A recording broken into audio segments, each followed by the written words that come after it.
1706032. Di sini saya akan memaparkan tentang materi supervisi pendidikan, yaitu teknik supervisi klinis dan teknik supervisi individual lainnya. Selanjutnya, pengertian supervisi klinis.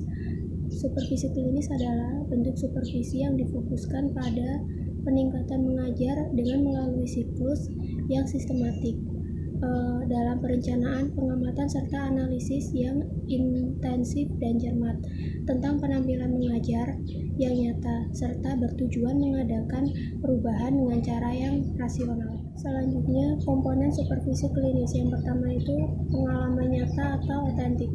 Yang kedua, karena supervisi dilakukan di tempat yang nyata. Lalu yang ketiga, supervisor juga tidak cukup hanya melihat atau mengamati secara sepintas keadaan guru. Yang keempat, ada unsur diskusi antara guru dengan supervisor tentang hasil-hasil supervisi maupun sebelum mengadakan. Kelima, kedua diskusi di atas merupakan umpan balik bagi guru untuk meningkatkan kinerjanya. Selanjutnya, sifat kontekstual supervisi klinis. Supervisi klinis menekankan pada keragaman guru yang disupervisi. Keragaman tersebut adalah sebagai berikut. Yang pertama, keragaman siswa yang diajar. Yang kedua, keragaman kondisi daerah. Yang ketiga, sifat pelajaran mesti tidak sama satu dengan yang lainnya. Yang keempat, mengamati dan menilai guru yang disupervisi, terutama sangat mendalam pada supervisi. Lalu ada model-model pendidikan yang mempengaruhi supervisi klinis. Yang pertama itu model supervisi klinis awal. Model ini memakai proses 5 langkah diantaranya. 1. Mendiskusikan hasil praobservasi. 2. Supervisi mengobservasi. 3. Strategi dianalisis. 4. Diskusi tentang hasil supervisi analisis setelah berdiskusi atau merefleksi. Yang kedua, model artistik. Di dalam model artistik ini, supervisor mengangkat model supervisi yang bersifat holistik atau menyeluruh pada diri guru atau guru yang sedang berlatih. Selanjutnya, yang ketiga, model pengembangan. Model pengembangan adalah model atau supervisi yang berusaha dapat membuat guru bekerja mandiri. Maksudnya, tidak perlu banyak minta bantuan pada orang lain. Yang keempat, model teknik. Model teknik ini dimulai dengan diskusi rencana pembelajaran antara supervisor dan guru. Lalu supervisor mengobservasi kinerja guru secara teliti dan diakhiri dengan diskusi umpan balik. Namun, teknik ini mencanangkan target perilaku guru yang harus dicapai. Yang kelima, model refleksi. Model supervisi refleksi memberikan kontribusi evaluasi oleh guru terhadap perkembangan supervisi klinis. Baik. Selanjutnya, variasi supervisi klinis.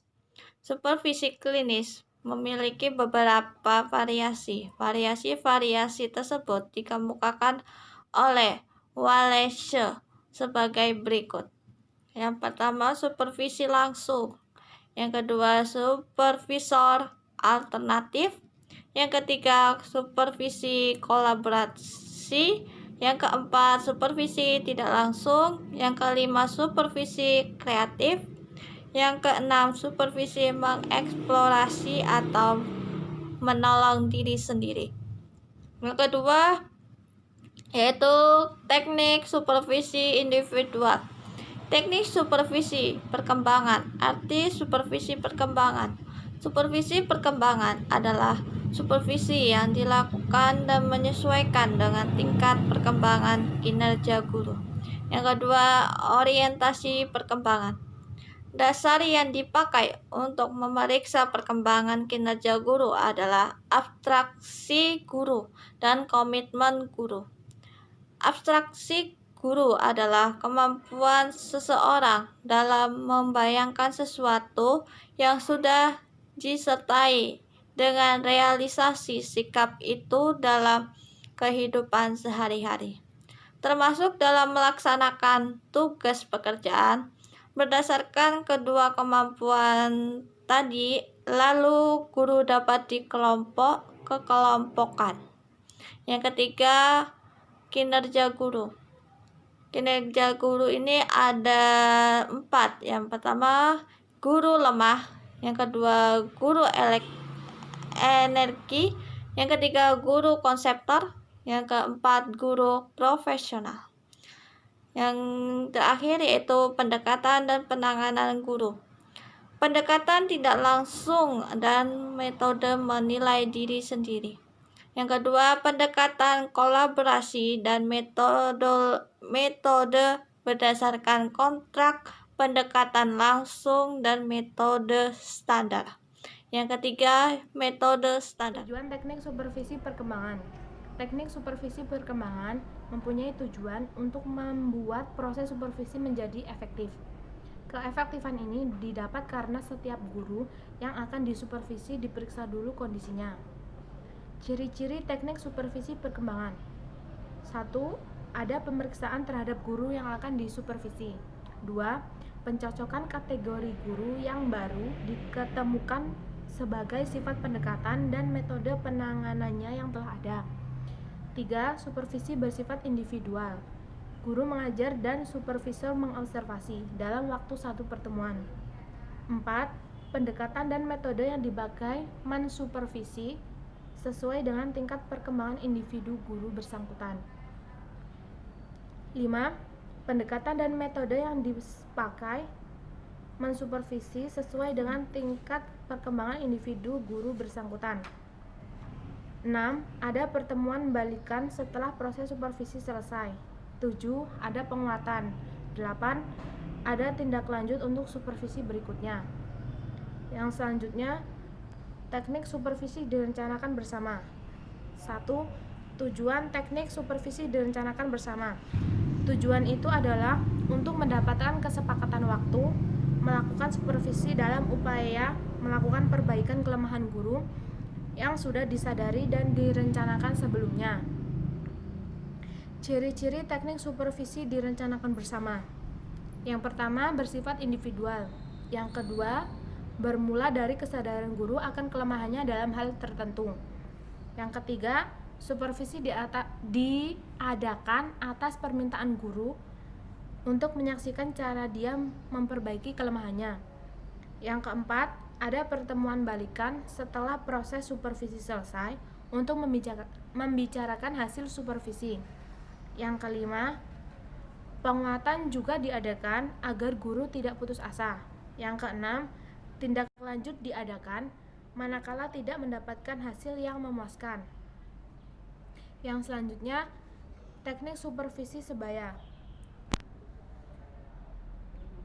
Tujuan teknik supervisi sebaya yaitu untuk memperbaiki kelemahan-kelemahan tertentu seorang guru melalui prosedur yang tidak terlalu formal dalam mengundang dan melaksanakan supervisi. Ciri-ciri teknik supervisi sebaya. 1. Yang bertindak sebagai supervisor adalah guru-guru senior. 2. Supervisi ini terjadi antar guru. 3. Bersifat individual. 4. Tempat supervisi bebas dan tidak mesti dalam ruangan kelas. 5. Waktu melakukan supervisi juga tidak terikat pada jadwal. 6. Proses supervisi tidak mesti dalam atau ketika guru sedang mengajar. 7. Pertemuan balikan hanya dilakukan kalau proses supervisi dilaksanakan dalam proses pembelajaran. 8. Guru diberi penguatan dan tindak lanjut diadakan atau tidak bergantung kepada keberhasilan guru memperbaiki kelemahan. Saya akan menyampaikan materi tentang teknik supervisi memanfaatkan siswa, yang merupakan proses supervisi dengan memanfaatkan 2 atau 3 orang siswa untuk membantu supervisor. Tujuan supervisi memanfaatkan siswa yaitu teknik supervisi yang memakai siswa bermaksud agar data yang didapat pada proses supervisi itu sangat wajar, sesuai dengan kondisi kelas yang sesungguhnya. Ciri-ciri supervisi memanfaatkan siswa. Yang pertama, bersifat individual. 2. Supervisi dilakukan secara diam-diam tanpa memberitahu kepada guru. 3. Proses supervisi dilakukan dalam kelas ketika guru sedang mengajar. 4. Pengobservasian atau pencatatan data adalah 2 atau 3 orang siswa yang dipercaya supervisor. 5. Alat pencatatan data adalah daftar cek atau skala penilaian yang dibuat oleh supervisor. 6. Pertemuan balikan ada atau mungkin juga tidak ada. 7. Kalau ada pertemuan balikan, berarti ada penguatan.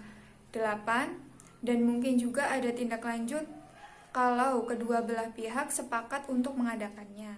Selanjutnya, teknik supervisi dengan alat-alat elektronik. Supervisi ini memakai alat video sebagai satu-satunya alat pencatat data dalam proses supervisi.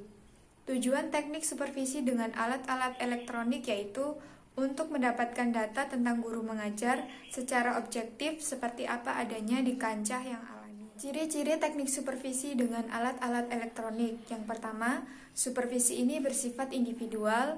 2. Alat yang dipakai mengobservasi adalah video atau alat-alat lain yang seperti itu, sehingga suara, gerak guru mengajar, dan suasana siswa mampu terekam. 3. Video itu dipasang di salah satu sudut ruangan kelas. 4. Supervisor seperti ini dapat memanfaatkan kaca jendela modern. 5. Data tentang guru yang didapat sangat objektif dan otentik. 6. Hasil supervisi itu dianalisis dan dinilai sendiri oleh supervisor. 7. Pertemuan balikan diadakan jika ada kekurangan yang dilihat oleh supervisor. 8. Penguatan diberikan untuk perilaku yang baik dan tindak lanjut diadakan kalau diperlukan. Selanjutnya, teknik supervisi pertemuan informal. Pertemuan dikatakan informal sebab tidak direncanakan atau diadakan dengan sengaja atau resmi.